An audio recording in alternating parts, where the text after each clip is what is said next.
Next topic है, it is easier to pull than to push a body, कि किसी भी बॉडी को पुल करना इजी होता है पुश करने के कंपैरिजन में। अब हम इसको फिजिक्स के टर्म में देखते हैं कि ये हमने एक बॉडी ली है जिसका मास कितना है, m है। दोनों बॉडीज का मास सेम है, m है मास। तो एक को तो हम पुल कर रहे हैं और एक को पुश कर रहे हैं, तो हम देखेंगे कि किसके केस में हमें ज्यादा फोर्स लगाने की रिक्वायरमेंट है। अब इसका मास m है तो इसका जो वेट होगा वो होगा डाउनवर्ड डायरेक्शन में mg, और जो नॉर्मल रिएक्शन होगी वो होगी अपवर्ड डायरेक्शन में r।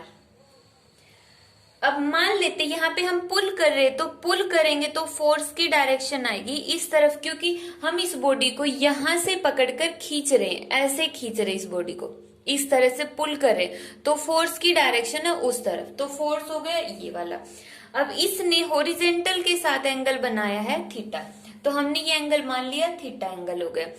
अब इस बॉडी के फोर्स लगाने से बॉडी उस तरफ मूव करेगी, तो जो फोर्स ऑफ फ्रिक्शन आएगा वो आएगा इससे अपोजिट डायरेक्शन में, यहां पर एफ के। फोर्स अगर उस तरफ लग रहा है तो जो फ्रिक्शन है वो इससे अपोजिट डायरेक्शन में आएगा, तो ये आ गया एफ के। अब फोर्स ने अपने दो कंपोनेंट बनाए, एक तो होगा हॉरिजेंटल सरफेस के साथ और एक होगा इस तरफ। तो यहाँ पे फोर्स अगर थीटा एंगल बना रहा है हॉरिजेंटल सरफेस के साथ, तो फोर्स का कौन सा कंपोनेंट होगा यहाँ पर इस तरफ एफ कोस थीटा, और नॉर्मल रिएक्शन की डायरेक्शन में कौन सा एंगल होगा या कौन सा कंपोनेंट होगा एफ साइन थीटा। तो इस केस में देखो जो नॉर्मल डायरेक्शन की तरफ है, नॉर्मल रिएक्शन की तरफ दो कंपोनेंट है आर और एफ साइन थीटा, तो means R plus F sine theta. अब की बार किसके इक्वल है, एम जी के इक्वल है। R F sine theta, R plus F sine theta किसके इक्वल आ गया, एम जी के इक्वल। तो आर की वैल्यू कितनी आ गई यहाँ पे, एम जी। इसका मीनिंग क्या, जो ये इक्वेशन हमने पढ़ी, इसका मतलब है कि इस बॉडी के वेट को बैलेंस करने के लिए कौन से दो कंपोनेंट है, ये वाले दो कंपोनेंट है आर और प्लस एफ साइन थीटा। ठीक है, अब ये दोनों आपस में इक्वल है, इसकी वजह से बॉडी ऊपर नहीं उठती है, सिर्फ आगे की तरफ मूव करती है, सरफेस के ऊपर ही मूव करती रहेगी। तो ये दोनों कंपोनेंट एक दूसरे को बैलेंस कर रहे हैं, और R इज इक्वल टू आ गया M g minus F sine theta. अब यहाँ पे जो काइनेटिक फ्रिक्शन लग रहा है अप्लाइड फोर्स से अपोजिट डायरेक्शन में, ये जो एफ कोस थीटा ये बॉडी को आगे की तरफ लेकर जा रहा है, एफ कोस थीटा कहां पर लेकर जा रहा है, बॉडी को आगे की तरफ, और एफ साइन थीटा इसको, एफ साइन थीटा और नॉर्मल रिएक्शन इसके वेट को बैलेंस कर रहे हैं यहाँ पर। तो यहाँ पर हम फोर्स ऑफ फ्रिक्शन निकालेंगे, तो यहां पर हम लिखेंगे kinetic force of friction is, kinetic force of friction is कितना होगा, मान लेते हैं ये फर्स्ट केस है, पुल करने वाला फर्स्ट केस है, तो काइनेटिक फोर्स ऑफ फ्रिक्शन को हमने एफ के वन मान लिया, एफ के वन। डिफ्रेंशिएट करने के लिए पुश हमने सेकंड केस कंसीडर किया, तो काइनेटिक फ्रिक्शन कितना हो जाएगा, हमें पता है kinetic friction directly proportional to होता है आर के, और जब हम प्रोपोर्शनैलिटी का सिंबल यहां पर हटाएंगे तो यहां पर क्या आएगा, म्यू के आर। तो यहाँ पे F K one is equal to आ गया म्यू के आर की वैल्यू पुट करो m g minus F sine theta. तो ये तो आ गया इस केस में फ्रिक्शन कि अब हमें पता है जब हम वर्क डन करते हैं, हमने प्रीवियस लेक्चर में स्टडी किया था कि जो वर्क डन करेंगे किसके अगेंस्ट करते हैं, वर्क डन फ्रिक्शन के अगेंस्ट वर्क डन करते हैं, तो यहाँ पे फ्रिक्शन हमने इतना निकाल दिया है। इसी तरह हम सेकंड केस के अंदर फ्रिक्शन निकाल लेंगे। यहाँ पर हम इस बॉडी को क्या कर रहे हैं, पुश कर रहे हैं, तो सबसे पहले मास तो सेम ही है, तो वेट होगा डाउनवर्ड डायरेक्शन में एम जी, और इसकी नॉर्मल रिएक्शन होगी अपवर्ड डायरेक्शन में आर।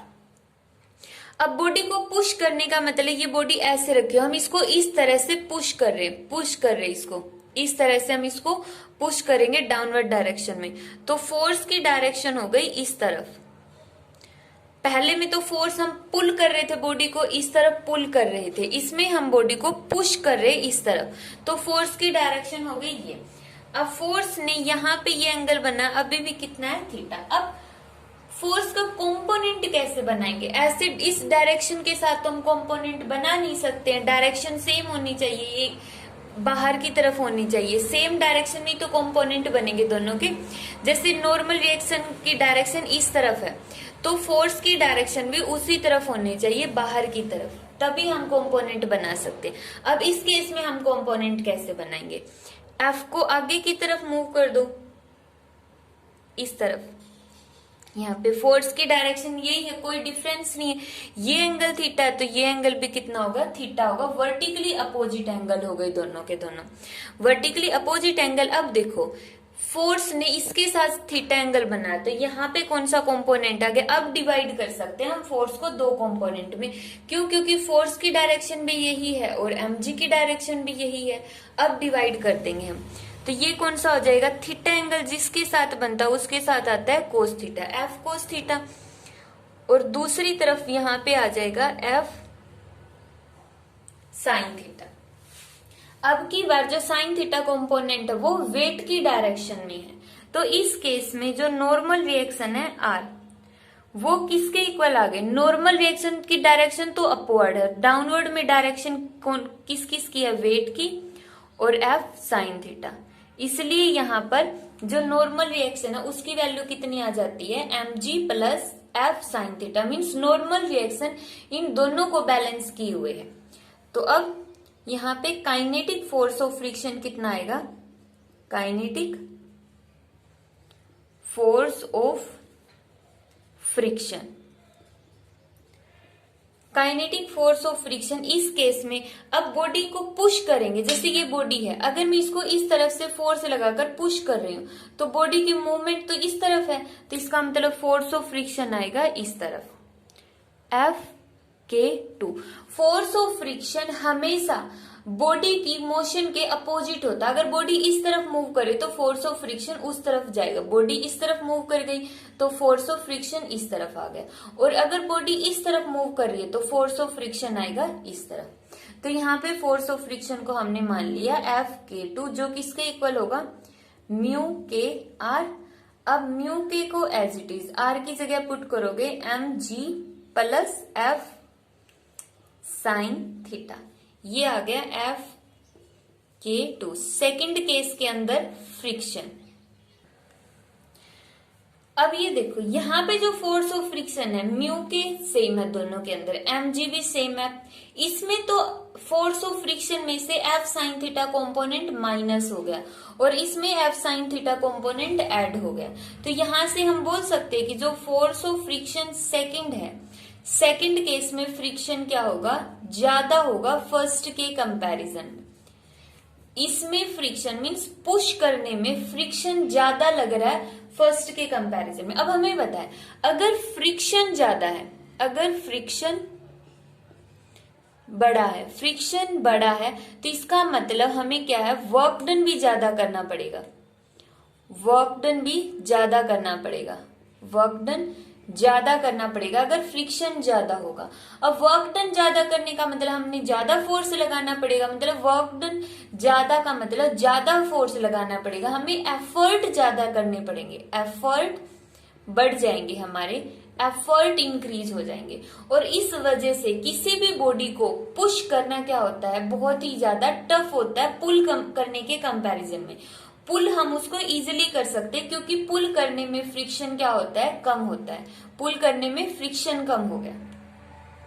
तो ये था इसका कॉन्सेप्ट कि पुल और पुश करने में से बॉडी के अंदर कौन सा इजी रहता है, पुल करना या पुश करना।